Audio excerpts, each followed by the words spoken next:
It is 2 minutes past 10 p.m. today on the 29th of June 2024. A very warm welcome to UBC News Tonight with me, Sharon Kyomugisha, and Mugalu Mohammed on sign language. We start off with President Yoweri Museveni, who has tipped the youth against early marriages and relationships, since such acts affect their future generations. The president was on Saturday afternoon presiding over the year's family festival prayers at Kololo Ceremonial Grounds, organized by the Interreligious Council of Uganda.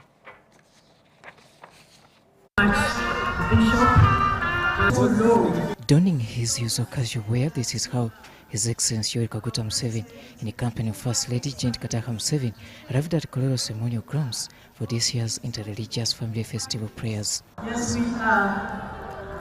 And you have given us a good example. Together as one, we must go on. We must move on and thrive together as one nation. These were organized by the aim of praying for the country and families. Apart as the Interreligious Council of Uganda, we declared the year 2024 as the year of the family. We would like to thank the government of Uganda, and in particular His Excellency the President, for having suggested and accepted that for this year, the International Day of the Family for Uganda shall be celebrated together with the Interreligious Family Festival, so that we all raise our voices on the importance and the need to protect the family. Other speakers, included guests, sounded the same call of having a country with formidable families and morals. Protect the family as foundational to every healthy society. Number 2, to improve health and thriving for women and girls. Number 3, to declare there is no international right to abortion. Number 4, to defend the sovereign right of countries to defend. At the first place, to see the Lord of God, the order of God, is in the family. Democracy that we want to achieve, the environmental conservation, the good governance, and all this, the family must be stable first. The family must be the focus of all programming, of the national budget, of the policies we are acting in Parliament. These were followed by the First Lady's address. I believe that through unity and oneness of purpose, Ugandans from every sphere of society can work together to reposition and redeem our rich African culture for the benefit of the younger generation. In this regard, the government has put in place policy frameworks, institutions and legislation such as the Traditional and Cultural Leaders Act. And this is a significant entry point for cultural institutions. On his turn, His Excellency Yoweri Kaguta Museveni focused on the dangers of early marriages and relationships. Then you the young people, you should study your books.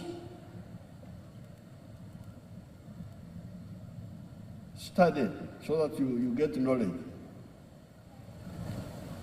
Of course, in the school system, we are trying to change the syllabus, not overwork the children so much.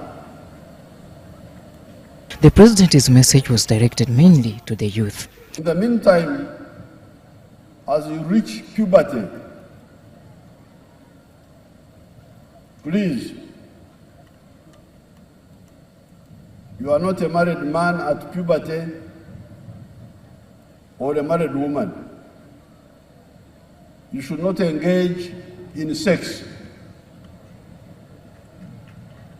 Mulde wanange akakufuru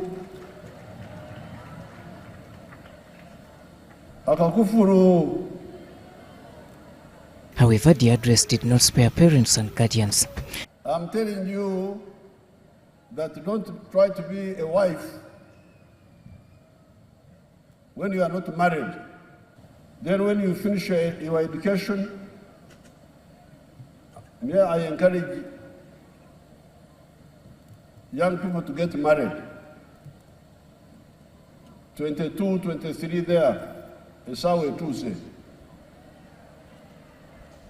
Then you can get a family and you plan. Then you can have sex for a long time. Family festival prayers organized by the Interreligious Council of Uganda and has been held in Kampala. Robert Onyango, UBC News.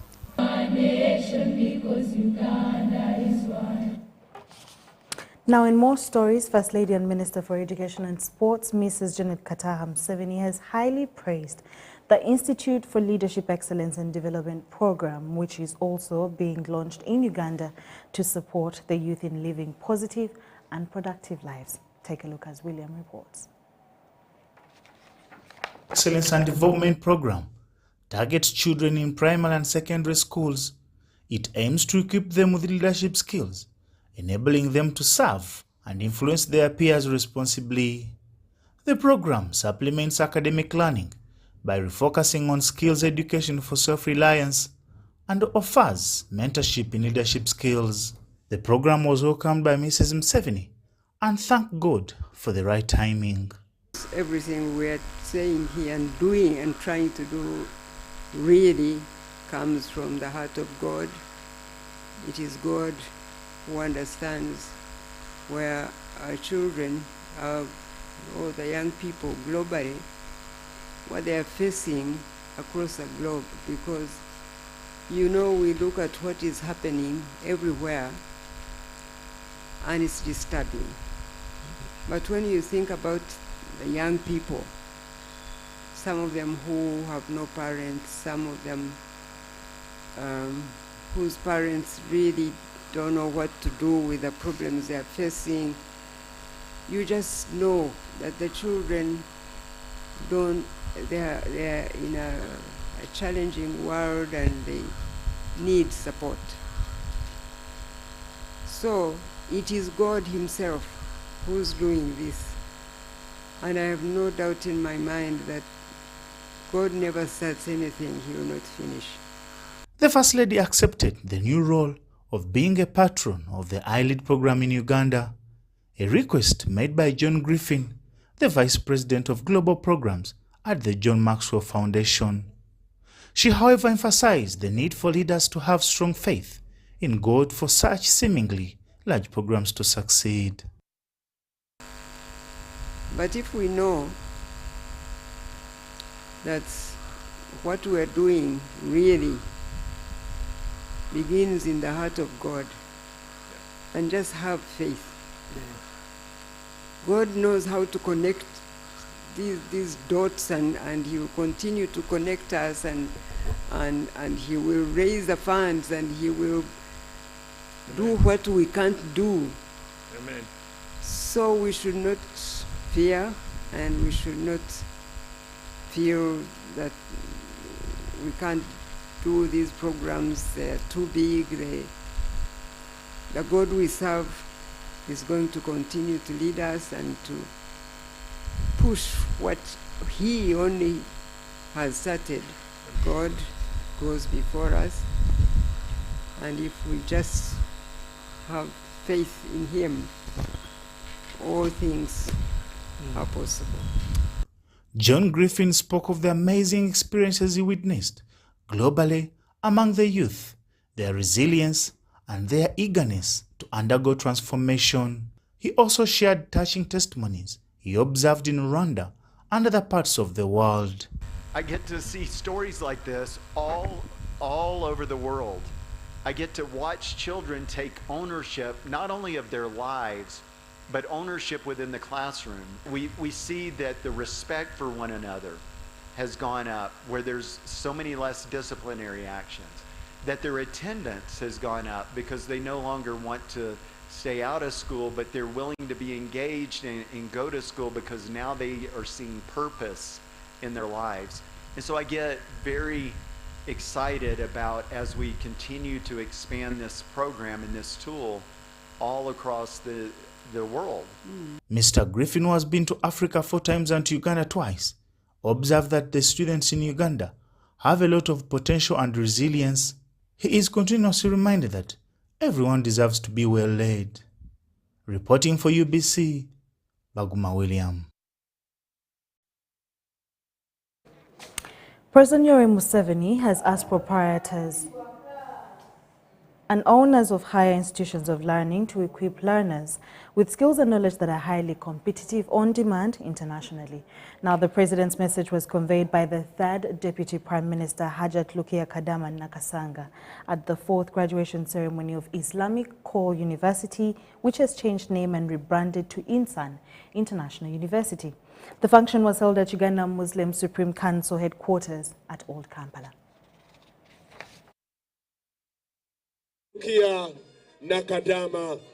In 2011, Uganda Muslim Supreme Council started Islamic Core University, a higher learning institution built on Islamic principles and foundation to foster academic excellence.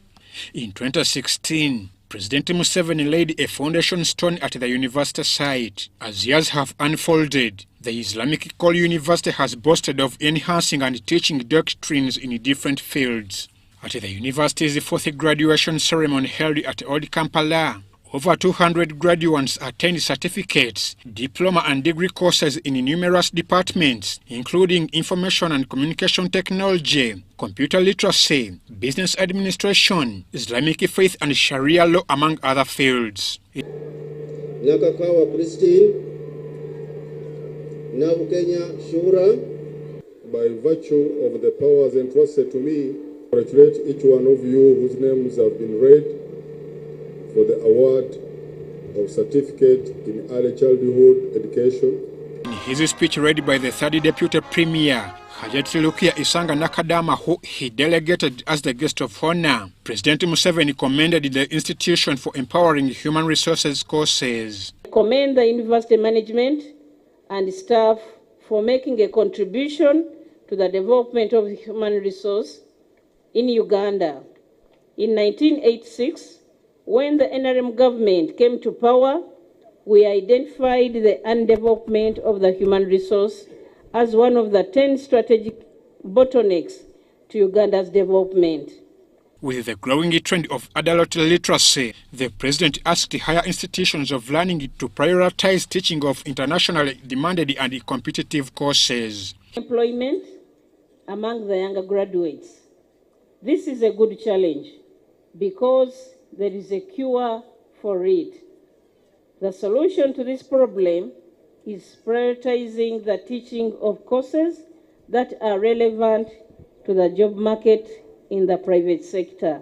He furthermore urged the graduates to desist from reckless lifestyles and engaging in immoral acts. I urge the graduates to refrain from reckless and dangerous lifestyle such as drunkenness, sexual promiscuity, substance abuse, etc. The Chancellor of the Islamic Core University, also the Supreme Mufti of Uganda, Sheikh Shaban Ramadan Mubaji, lauded the government for giving them a conducive learning environment. Our guest of honor, under the stewardship of General Yoweri Kaguta Museveni, for launching the foundation of the Islamic Core University College in 2016, which has opened many opportunities for the university. Thank the National Council of Higher Education for facilitating the registration of the university, including accrediting the courses that have enabled the candidates to graduate with credible certificates. Mufti Mobaje pledged inclusivity and urged the graduates to maintain the principles and morals of the university. The graduates is that you should always remember that you are graduates of a university which is faith-based. As you step out into the world, carry with you the knowledge, skills, and the discipline that you have acquired during your time here. Later, the official launch of the process to change name from Islamic University to Insani International University was made for a holistic learning to shift it from an Islamic principled center of learning to a competitive university world over. 1, 2, 3, Allahu Akbar. Allahu Akbar. Insani International University is to further strengthen working ties with the Kuwaitis Insan Charity to enhance learning. Allah subhanahu wa ta'ala an yubarika fi hadhihi al-juhud. We pray to Allah to bless these efforts لتحقق هذه الجامعة أهدافها ورؤيتها. So that this university could achieve its goals, its vision, and its missions. What you have rendered, and your prayers are integral to our mission, and we are deeply appreciative of your contribution. I'm Ivan Juko for UBC. Thank you so much, Ivan Juko. Now, the Commander, Uganda People's Defence Forces Engineers Brigade, Kano Engineer Tukamwachira Godfrey, has reaffirmed that the brigade has enough manpower that any other company in the country to take on, in the country to take major infrastructure projects. Kano Tukamwachira made these remarks in an interview with our reporter, Haruna Mtesasida, at the Engineers Brigade headquarters at Lugazi in Buikwe district. UPDF has an engineers unit in each of the army divisions across the country with the capacity to undertake any major government contracts in the country. Engineers Brigade, currently we are 3,624, and of which we have engineers of different disciplines, we have technologists, technicians, and artisans. The brigade is vital to the country's growth since it engages in a range of initiatives, including building projects, combat and civil military cooperation. Seen in Ambole, you have seen in Entebbe International Airport, you have seen all these very many projects scattered all over the country. Now, assuming it is one mega project in one location, if you can manage all those projects scattered all over the country, moreover, some of them are deep in remote areas, you saw yourself, and others who were there. So we have the capacity to manage these projects.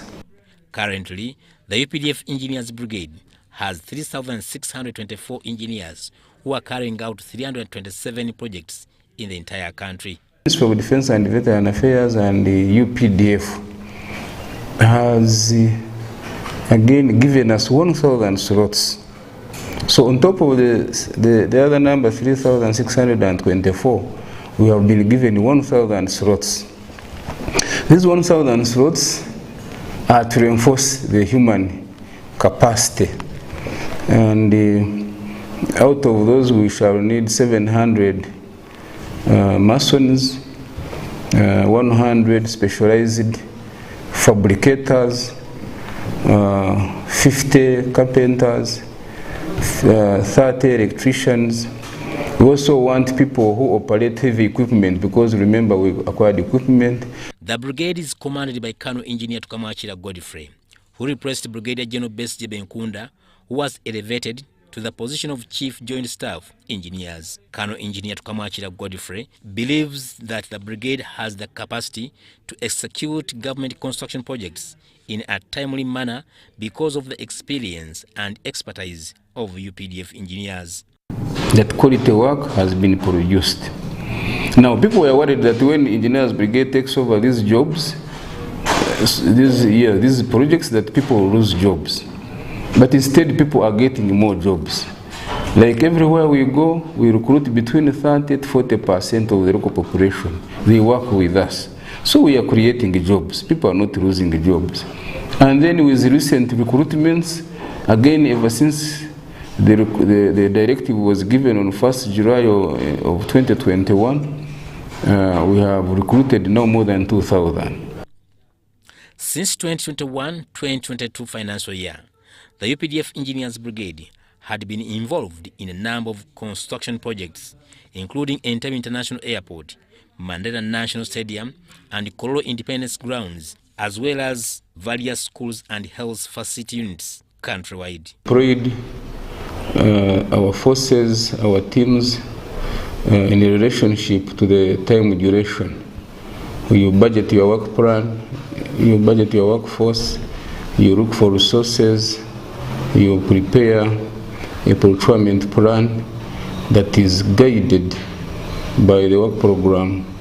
Since 2021-2022 financial year, UPDF engineers took over government projects.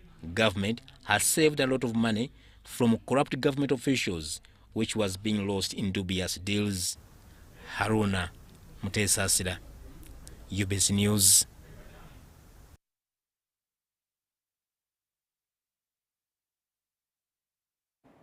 Prime Minister of Uganda, Robert Nabanja, has re-echoed government's commitment towards protecting the environment to benefit all Ugandans. Represented by the third Deputy Prime Minister, Rukia Nakadama, at the NEMA Awards event on environmental protection, she noted that it is everyone's responsibility to conserve nature. Different institutions and individuals were Friday evening given different excellence awards on sustainability and environmental protection by the National Environment Management Authority. Among the entities awarded with the sustainability awards included cement, textile, pharmaceuticals, and Uganda Broadcasting Corporation, the latter scooping the best environmental television coverage in the media category. Several companies that also fulfilled all measures of protecting the environment were awarded in various categories. NEMA Executive Director Dr. Akankwasa Variraga highlighted the possibilities of achieving development while protecting the environment. Companies that put ESG at the forefront are more likely to earn the trust of stakeholders, including investors, customers, and employees, which is crucial for sustainable growth. He reminded the public to follow sustainable environment practices. I urge everyone present to take the examples to heart. Let's commit to integrating sustainable practices in our daily lives, our businesses, and our communities. Every small action counts. Other environmentalists encouraged extraction and manufacturing companies to adopt the use of clean measures and condemned the acts of irresponsible and indiscriminate waste littering. You go to some countries and you find people carrying plastics in their bags and putting them in a box for recycling and another one for not recycling. But I see people driving a Mercedes Benz and they're throwing a bottle out of the window. So, ladies and gentlemen, especially for those of you who drive Mercedes Benz, can you please, and there are many here, can you please make sure that, please dispose of the papers. The Prime Minister of Uganda, Robert Nabanja, represented by the third Deputy Prime Minister, Hajat Rukia Nakadama, expressed the government's commitment towards protecting nature at all costs. As you may be aware, preliminary results from the Uganda Bureau of Statistics show that Uganda has 49.9 million people, with 73% of these being below the age of 30 years. This implies the environment will still play a key role in providing food for these 45.9 million people, and in shaping our sustainable development agenda in job creation, infrastructure development, mitigation and adaptation to climate change. She added that respecting nature is the only way the country will continue to achieve all development goals and also manage to avert effects of climate change. Fellow countrymen, let us know that protecting the environment and Mother Nature is a God-given responsibility. Therefore, let us all be inspired by tonight's awardees and commit to taking actionable steps towards a more sustainable future. The event attracted several environmentalists across all divides. Susan Naung and Andrew Sebira reporting for EBC TV. Moving on to more news, Minister for Health Dr. Jane Ruth-Aceng has called upon the general public to always visit health facilities and check their blood pressure to avert the escalating burden of non-communicable diseases in the country. Aceng made the remarks during the launch of extension of Healthy Heart Africa program between the Ministry of Health, AstraZeneca and Uganda Protestant Bureau. Now, the program is aimed at tackling the burden of chronic kidney disease, CKD, hypertension and cardiovascular disease in the country.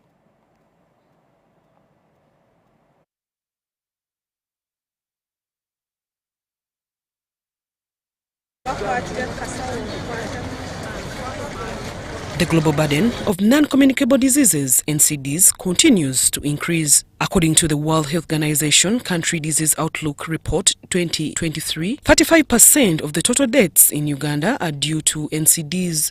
It is against this backdrop that the Ministry of Health, AstraZeneca and Uganda Protestant Bureau launched an extension of the Healthy Heart Africa program aimed at tackling the burden of chronic kidney disease, hypertension and cardiovascular diseases in the country. The Minister for Health, Dr. Jane Ruth-Aceng, says the extension emphasizes AstraZeneca's dedication to tackling the escalating burden of non-communicable diseases and improving the health outcomes for people throughout Africa. So I have no doubt in my heart that the launch of Healthy Heart Africa program is a great step forward in our fight against NCDs. And I take note that this new phase of the program will focus on integrated hypertension and chronic kidney disease services, and also ensure a comprehensive and sustainable approach to management of NCDs. Our efforts alone are not enough. We need support and collaboration of more partners, both local and international. And I say this because having a collaboration with AstraZeneca alone cannot cater for 45.9 million people. Deepak Arora, country president of African cluster at AstraZeneca, noted that they remain committed to expanding the mission of Healthy Heart Africa to address this pressing health challenge. It's been a decade with more than 50 million people being screened and diagnosed, with around 5.5 with higher blood pressures. That is what the NCD is rising in. And if you look at chronic kidney disease, especially when we talk about Uganda, 1 to 7% is the prevalence, but when it comes to 15%, it increases to 15% for patients suffering from communicable diseases. So you can see in terms of it just doubles along with communicable diseases. Last but not the least, 70% of these patients, when are diagnosed, they were not aware of CKD. Till the time they reach to the nephrology, they are already into stage 3 and stage 4. So you're adding to the healthcare burden, you're adding also to the environment, because remind you, every dialysis gets to around 8 kilograms of carbon emission. Since its inception, the program has conducted almost 57 million blood pressure screening, trained more than 11,590 healthcare professionals across 9 African nations. With 1,520 dedicated healthcare facilities, Healthy Heart Africa has identified over 11 million individuals with elevated blood pressure, making significant progress in addressing cardiovascular health in the region. Zahara Abigaba, UBC News. About health, the Ministry of Health has signed a memorandum of understanding with Washington University, International Center for Health and Development, and AfriChild Center, Makerere University. The 5-year project will focus on HIV and AIDS and child and adolescent health. The signing ceremony was graced by the Minister for Health, Dr. Jane Ruth-Aceng, together with dignitaries from supporting and implementing partners.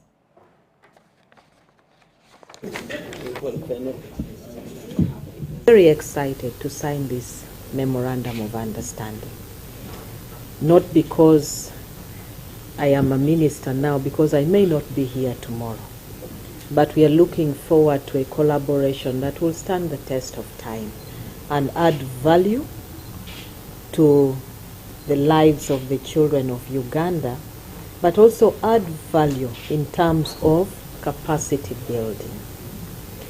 I want to urge my teams. Right now, not so many of us are here, but their training opportunities is the 0 to 17, which is 50%, and Dr. Fred talked about it.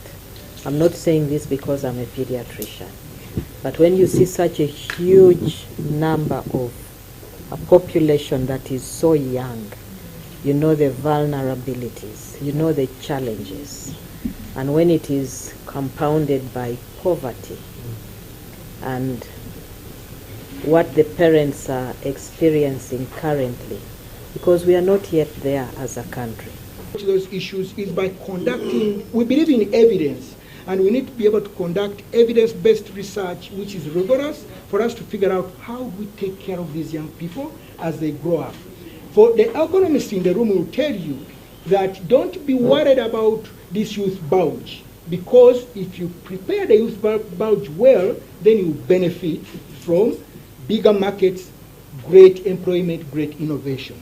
And so as ICHAD, we are really interested in innovative applied work. We are interested in capacity building, and that's why we are here. The capacity building component is extremely important. We are excited to see that we have a lot of the press, because we always want to create public awareness, and we really want to be able to inform policy. So that's why we do what we do.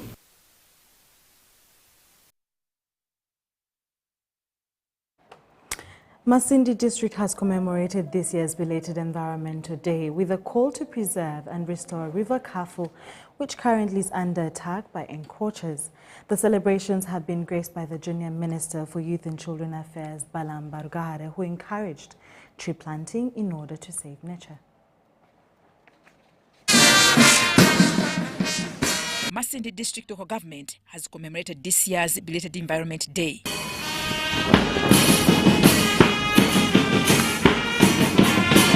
An event held at Chimengo Sub-County Headquarters has been graced by State Minister for Youth and Children Affairs, Balam Barugahara, as the main celebrant. Kafu river banks, number one. Number two, they want Shinyara to plant trees along Kafu river banks so that they can go and get firewood for their homes. The day, which seeks to create awareness about the need to preserve the environment, was dominated by calls to save River Kafu, which is currently under human attack. Told the investor to restore the Kafu River, plant at least 20 meters off the Kafu River with the trees so that we get rain. And then I've also asked the investors to plant more trees along the road, and also to open the road that is blocked, the other road through Chijunjua from Chimengo. Masindi district local leaders pin Chinyara Sugar Works factory as a major threat to River Kafu.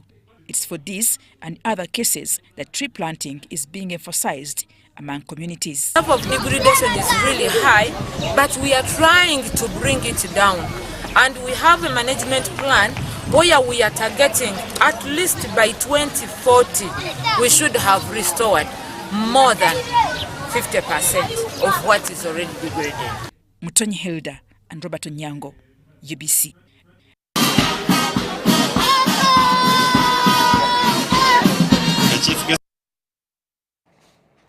With the need to conserve the environment, Kampala Victoria Luzira Alliance Club plans to plant over 10,000 trees in different parts of the country.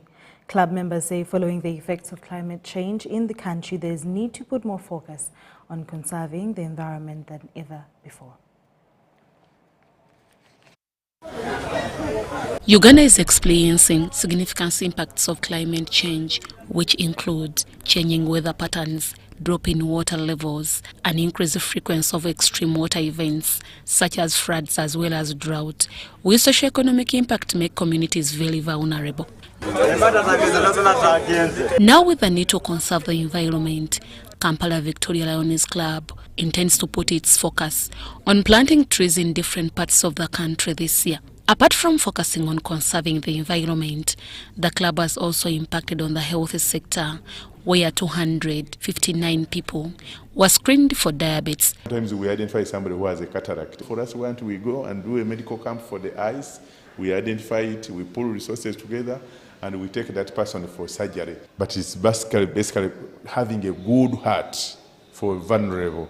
We identify people we think we are better off than them, and then we come together, pull resources together, and then... The club leaders expressed this during the handover ceremony that saw Bono Geoffrey handing over to Hannington in Subuga.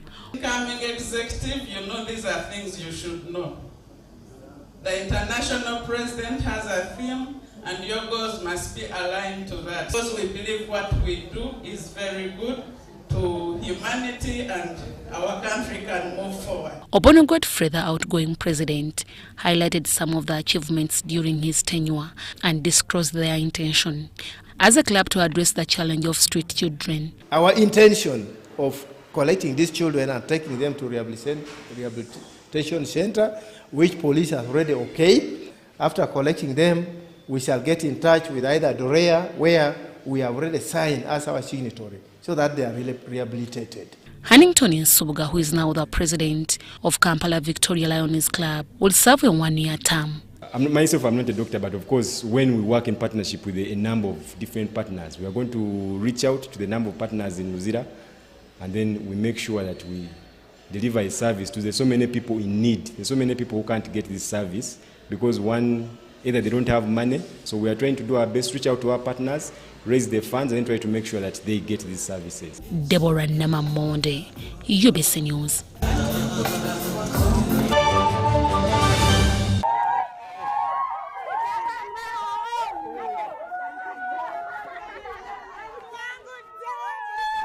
Amanya gange nze Namtebi Sharon nga nkolera wano wennyini Saka Kirombe oba Makindye. Empangula gye nawanguddemu ssente mbadde nga nkozesa mobile money nga nsindika school fees w'omwana ku ssomero. Okutegeera nti mpangudde, nze mutima neegambye nti kambalinde bamale okujja ndyoke nzikirize nti mpangudde. Kyennyinza okubagamba nti si byabafere, weewaawo abafere gye bali, naye ennamba eri emu yokka era bw'eba ekukubidde omanye eyo si yabafere. Mpulira bulungi nnyo era ndi musanyufu nnyo. Naye MTN mobile money mbebaza nnyo, mwebale nnyo, mwebalire. Together we're unstoppable. Gold. We all want it. That soft yellow glow of a subdued sun in your hands. That precious polish of elegance. To hold it is one thing, but to taste it is everything else. Relish the satisfying taste of a beer, unmatched in quality, unmatched in consistency, and with 23 Global Gold Awards. A beer unmatched in gold. Cheers to something refreshingly different. Putting the brakes on a fast-paced world. Slowing down. Just enough to stand out. Cheers to the beer that does it differently. Brewed longer for extra refreshment. Refreshingly Club. Alcohol is not for sale to persons under 18. Please drink responsibly. Hi, my name is Rachel Ndubuchiri and I am a Ugandan actress and the winner of the Africa Monologue Challenge 2023. Now, thanks to your immense support, the Africa Monologue Challenge Season 2 is coming to Uganda between July 25th and August 20th. Africa Monologue Challenge is looking for passionate Ugandan storytellers to take part in a Pan-African short film that will showcase Uganda to the rest of the world. To be a part of this, all you have to do is weave a captivating narrative that captures Uganda's cultural heritage while fostering connections between 10 diverse individuals from 10 African countries. This short film will be shared to over 50 film festivals. Now, to find information on the AMC 2024 finalists, visit www.africamonologue.com. Please submit your short script, which should be 10 pages for a short film between 10 to 15 minutes, to africamonologue@gmail.com before 30th June 2024. Now, let's talk about rewards. The selected script will have the writer's full name in the end credits, You will get a chance to collaborate with amazing filmmakers from all over the world. You will get a small token for your creativity, and you remain with full ownership of your script. Let's work together to create a Pan-African film that will echo African stories throughout the world.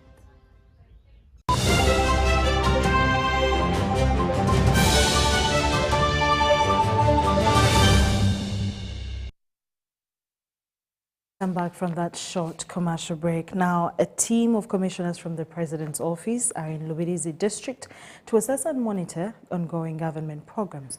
The monitoring exercise is mainly focusing on education, health, road network, PDM, production, among others. While at St. Chizito Seed Secondary School, which is under construction, it was realized that the contractor Kalisa Developments Ugandan Limited has not shown seriousness in completing the works within the stipulated period of time. The district engineer Rubirizi Bruce Tumuhire says that several warnings have been given to the contractor, but no positive response has been yielded. This project was started a year ago. Its contract duration is 24 months, and the contractor has used half of the contract duration. But according to the progress of work, the works are behind schedule, and we have warned the contractor, we've cautioned him about the slow progress of these works, and actually we've issued him with the last warning, and if he doesn't change, the contract provides for termination of contract, whereby we can terminate and engage another contractor. At Butoha Health Center 3, the commissioners appreciated the ongoing works for the new facility, which is to be completed in 6 months' time. While at Katunguru Seed Secondary School, it was realized that wild animals from Queen Elizabeth National Park is a threat to both learners and teachers due to the lack of a fence around the school. The hippos come up to here. The aspect, and I don't see any fence here. It is open. It is the reason why, for example, for girls, we thought it important to fence their residence, because we know when they come and get into contact with the students, they can harm them. They are wild animals, and so they remain wild. Dr. Sister Mary Grace, a commissioner in the President's office, appreciated the implementation of some government projects in the district and encouraged all stakeholders to keep monitoring projects for a better service delivery. In some places, some good work is going on, like one of the health centers we visited. But in other places, a lot needs to be done, meaning the district staff needs to intensify their supervision. Charity Marion Imnat and Moses Muthabali, UBC News.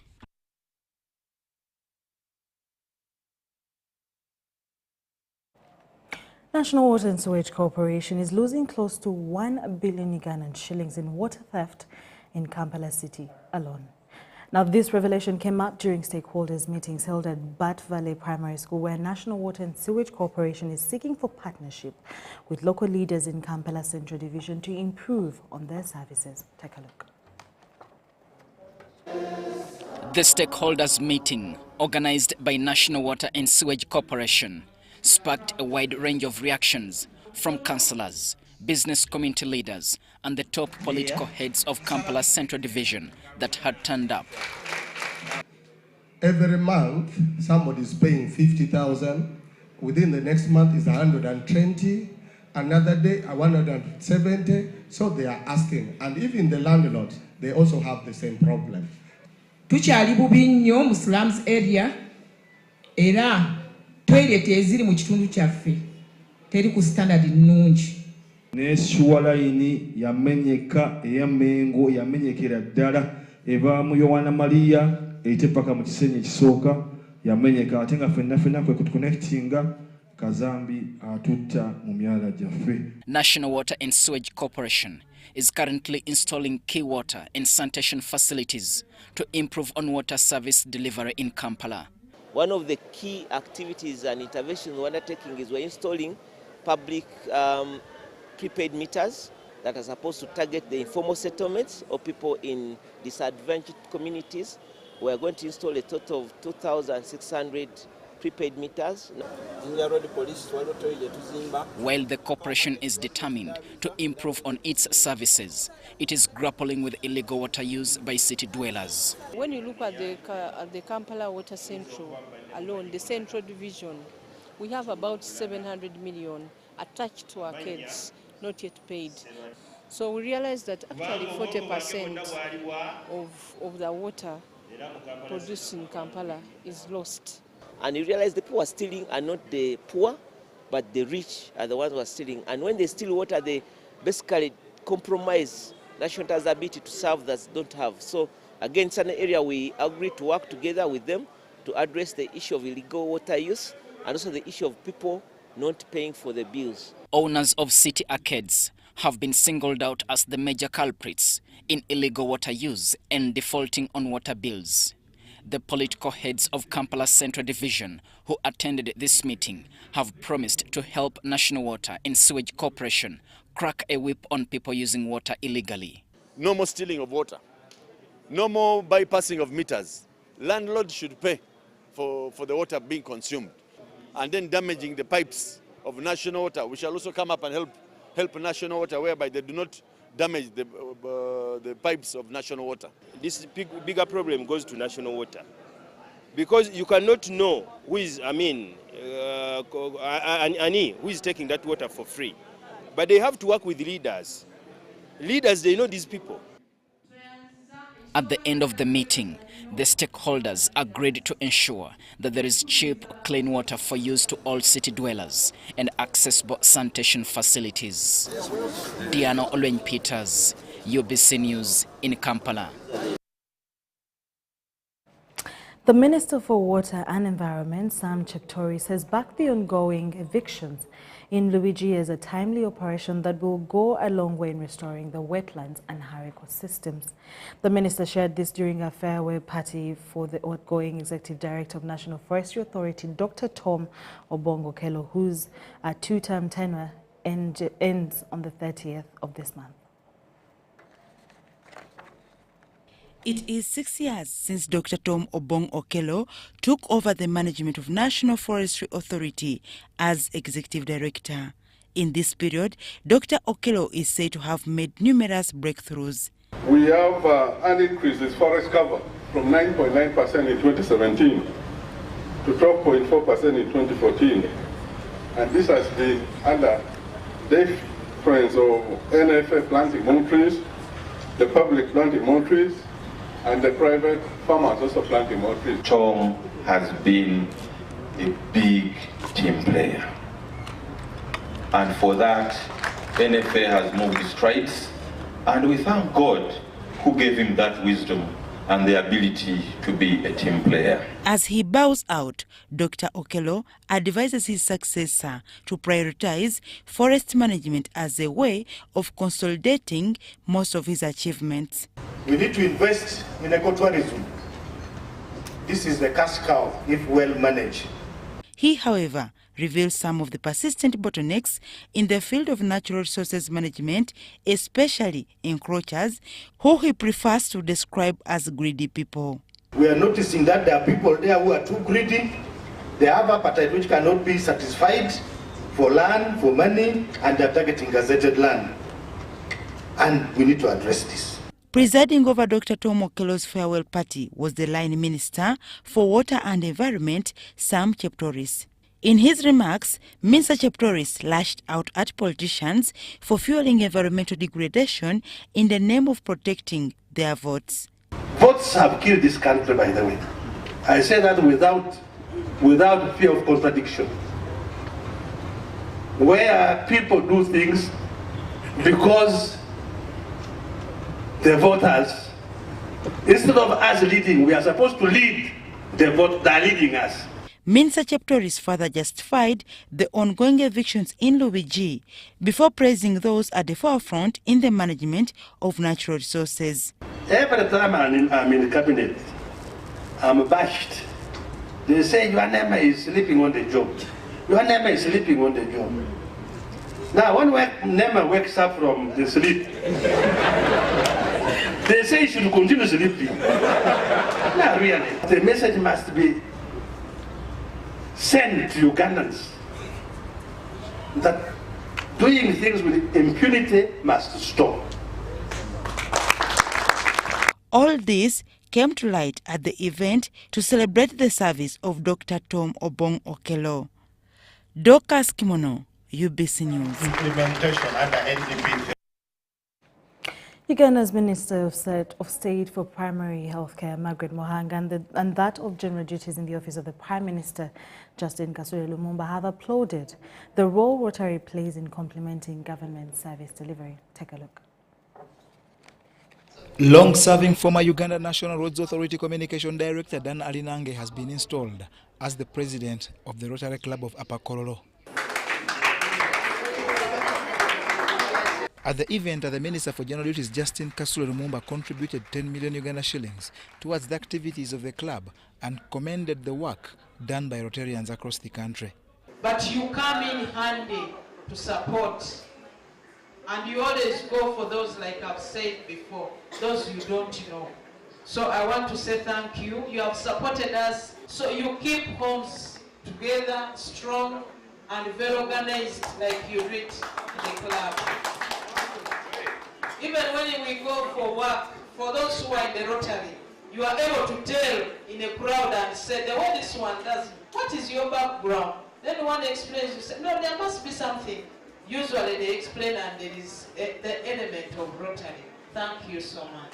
Meanwhile, the Rotary Club of Nakawa has also installed its fourth president.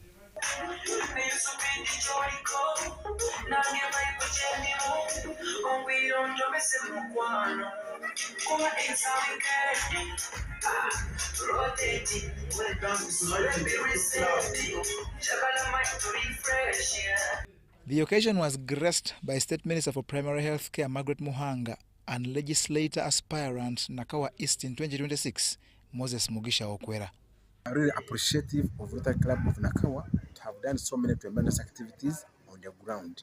For instance, they built a library at the Uganda Youth Primary School. They even stocked books in that same library which they built at that school in Mbechinautaka. They went ahead to do a very powerful medical camp in a combination with other Rotary clubs like Bukolobi and others to do a medical camp in November last year in Mbechinautaka, where we had over 2,000 clients that have attended to. They are also building a health center in Chikunjiri. So all that, they are doing it out of their own mobilization of resources. Extracurricular activities like music, dance and drama, or even sports. And now the skilling project are key components that are emphasized in the new lower secondary school curriculum. Truth is, not many schools have adopted easily to this curriculum that holds the key to a bright future. But among those, Budoisis isn't a part because of the institution's extracurricular activity that is deeply rooted and gets an age old. Students of Budo Senior Secondary School have exhibited high quality during the 2024 Music, Dance and Drama Inter-House Competition. It was run on the theme of resilience in talent development with the growth of a creative economy. What we are trying to do here is to enable our younger generation cope up with the development millennium goals of our countries. And this one is also equally embedded in the new curriculum. How to equip the learners with the necessary skills and values and attitudes to make sure that they develop skills in innovation, creativity, imagination, and competences. It was a contest between the four houses of Nigeria, Zambia, Morocco, and South Africa. The day was graced by the Assistant Commissioner of Private Schools and Institutions, George Mutekanga, who applauded the school for insisting on the new curriculum. This year alone, we are putting emphasis on not only in agriculture, tourism, ICT, and service sector. So, in terms of tourism, we need to develop the entertainment industry.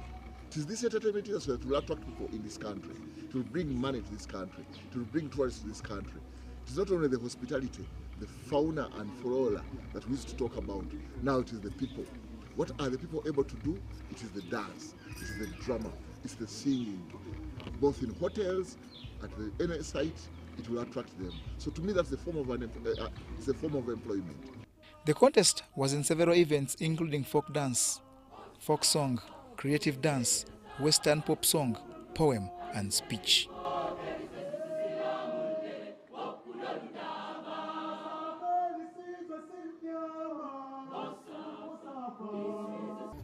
Ultimately, after one of the tightest contests, Zambia emerged triumphant with 736 points that enabled it to defend its crown.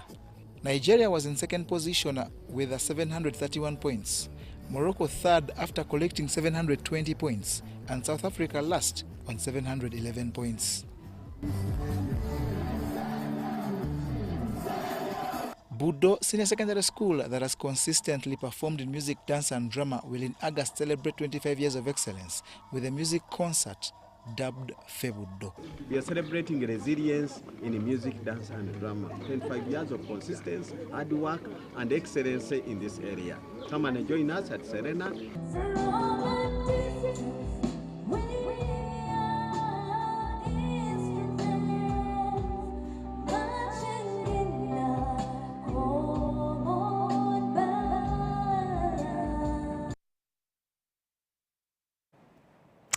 The I&M at 50 Gala Dinner, a milestone event celebrating 50 years of excellence and innovation by I&M Bank, was held at Kampala Serena Hotel.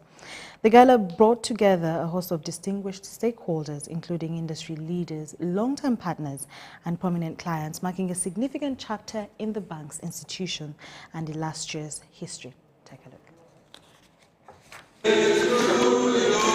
The grand celebration hosted at Kampala Serena Hotel saw an impressive turnout of guests, all gathered to honor I&M Bank's journey over the past 5 decades. The event kicked off with a red carpet reception, followed by a series of speeches, presentations, and entertainment that highlight the bank's achievement and its impact on Uganda's finance sector. I&M Bank, on this remarkable achievement, may your next chapter be filled with even greater successes, growth, and contribution to our nation's prosperity, economic liberation through supporting the private sector to improve production. The gala also featured a captivating performance by renowned local artists, a testament to the bankers' commitment to supporting arts and local talent. As I&M Bank celebrates its 50th anniversary, it looks forward to continuing its tradition of excellence and innovation. What then is a key milestone is how we've also been able to give back to the community, not only through the foundation, through the support, but even through listing. Like in the Kenyan Stock Exchange, we've listed in Rwanda. We hope in the near future to list in Uganda so that everyone can also be part of that journey, not only as customers, but also as owners. Let us therefore embrace the spirit of gratitude, camaraderie and excellence that has defined I&M Bank for the past 5 decades. Today is not just about looking back. It's about looking forward with optimism, determination, and a renewed sense of purpose. It's about reaffirming our commitment to innovation, customer centricity, and operational excellence. The I&M Bank at 50 Gala Dinner not only honored its rich history, but also set a stage for future success, reinforcing its role as a cornerstone in the financial sector. Robert Katamba, UBC News.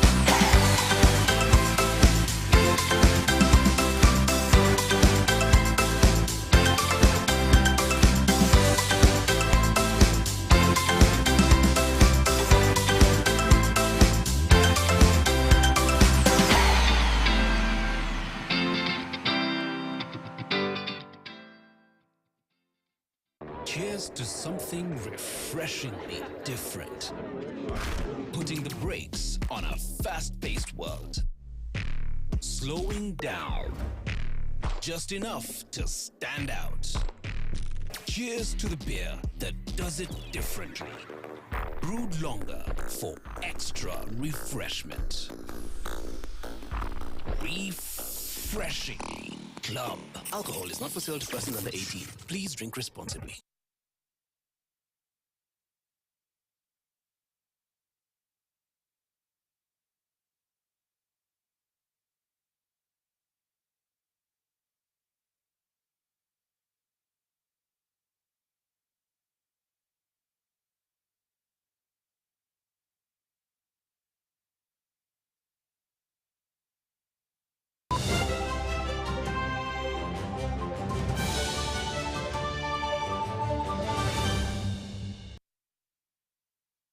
We come back to the last segment of UBC News tonight, and of course the 2020 Kasese flood victims, currently internally displaced persons who have endured 4 long years of hardships and uncertainty, are finally set to be resettled according to leaders.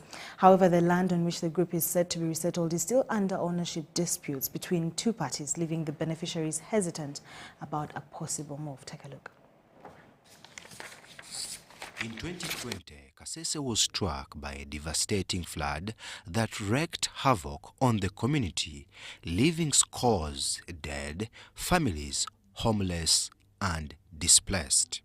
The displaced families were led to an internally displaced people's transit camp in Muhocha Town Council in Kasese district, where they have been for 4 years. For all these years, there have been numerous promises by government to permanently resettle the group, to no avail.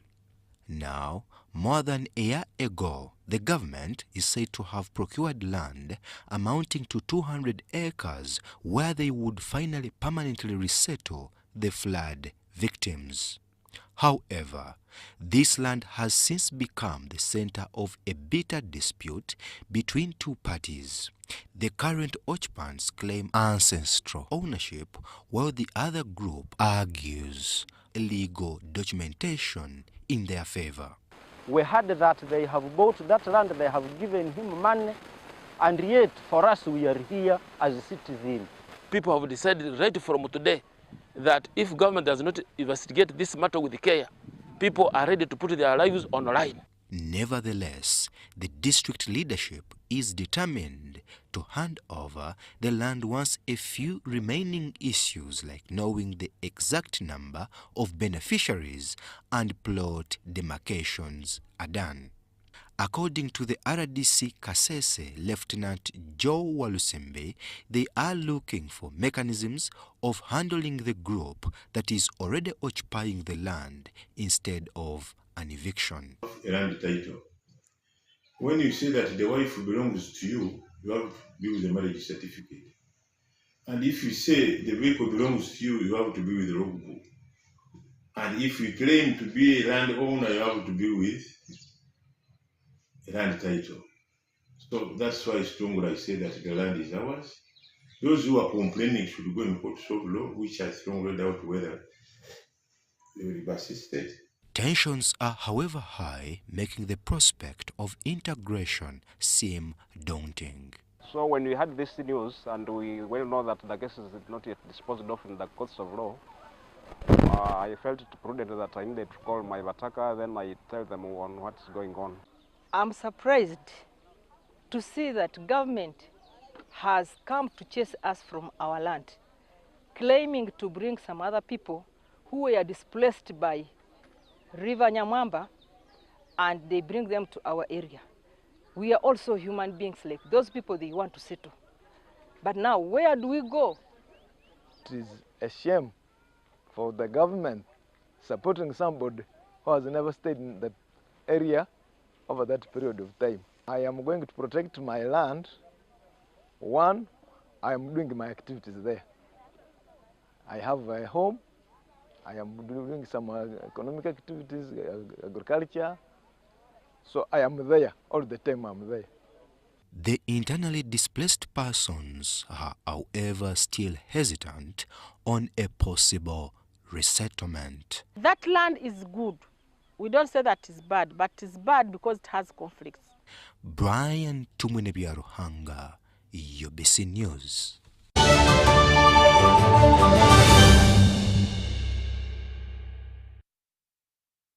Much for watching UBC News Tonight with me, Sharon Kyomugisha, and Mugalo Mohammed, who has been on sign language. Have a lovely night and God bless. Bye-bye. Dominated areas around the Lake Victoria Basin, while elsewhere we had hazy conditions with sunny intervals. My name is Juliet Nateza with the latest weather forecast from Uganda National Meteorological Authority. When we take a look at the satellite imagery, it shows that we still have dry winds blowing in from South Africa through Kalahari towards our country, and that's why we are having clear skies with hazy conditions and strong winds. In the morning, Central, we expect to wake up with sunny intervals in most areas. Eastern, we also expect to wake up with sunny intervals. And Western, we also expect to wake up with sunny intervals. In the North, Gulu, we expect some light showers. Elsewhere, we expect to wake up with sunny intervals. Later on in